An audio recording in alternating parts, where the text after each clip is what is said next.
By the time this video comes out, the hype may have died down a little, but there's no denying the huge impact E3 had this year.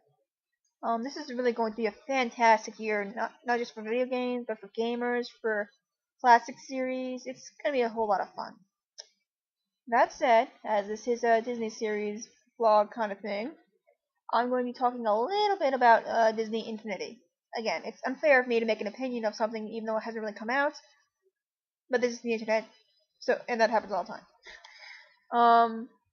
From what I've been able to tell from the trailers and what little, they've talked about it, it seems to be an open sandbox kind of game where pretty much you can do almost anything. It's really difficult to understand, honestly. The latest trailer has shown there are racing games, there are sports games, there's a fighting game, and at the same time you can kind of create your own world. And from, again, what I understand it's kind of like in that Spyro Dragon game where you buy members of your team, I guess, and you put them in, and you put them in this thing, and they become part of your world. And I thought that was an interesting concept from Spyro. And here for Disney, that concept could be limitless. You have so many movies and TV shows and franchises and so many characters to get. It's really amazing. I mean, for all I know, they're probably not having anything old school or obscure like Pete's Dragon or something. Note to self, do a video. But it is, a grand prospect. That said, I'm still having trouble having, I'm not sure I'd want to get it right now. I don't have a Wii U, so. But I guess it's just really difficult to see or understand what kind of game it is, considering it has so much to do right now.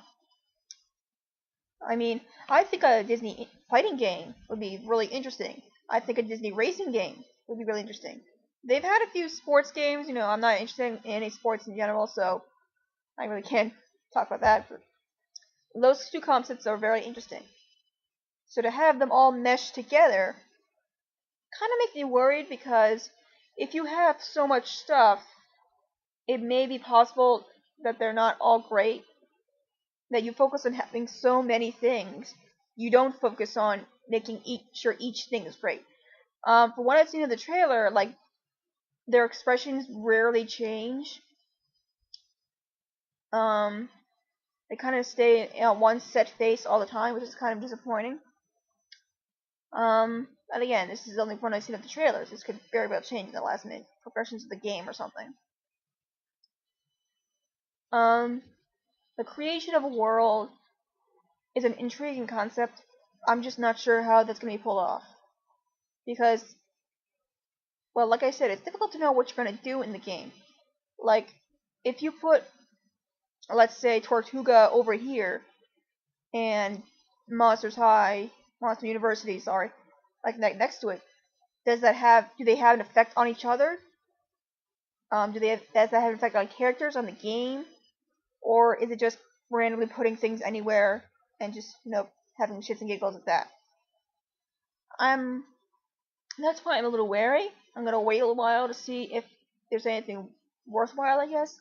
I might want to hear from reviews from other Disney bloggers, their opinion of the game before I buy it for myself. And, eventually get a Wii U. But as it stands now, I kind of think it's a case of too much information, but at the same time, so little information. So, it's not that I don't have low expectations for this game, but they're not high either. I guess they're kind of in the middle-ish. I think I need more information about this game before I know what I want to do with it.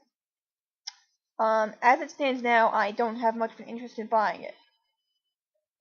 Maybe if they have certain characters in it, I could be more inclined. If they had the classic, Mickey, Minnie, everyone else, I would be definitely interested, because they need more attention. Outside of Epic Mickey, outside of Kingdom Hearts, I think they'd be pretty awesome on their own. But for now, it only seems like they're focusing on the characters from the last 10 or 20 years. God, I feel old. Like Toy Story and most of the Pixar stuff and Pirates of the Caribbean, Wreck-It Ralph. which again is kind of disappointing. I really hope they focus on some old school stuff too. Fingers crossed. Because if you have this much potential, there is so much you can do with it. And I hope they took every single possible chance they could. And if not, then I'd be extremely disappointed. So I guess we'll just have to wait and see what comes of it. I hope Disney doesn't let me down. And things can still change. So yeah, this is going to be a very interesting year for us gamers. But then I feel like almost every year, every E3 brings something new. And I'm sad to see E3 go. And I can't wait to see what they and Disney and everyone else brings us goodies next time.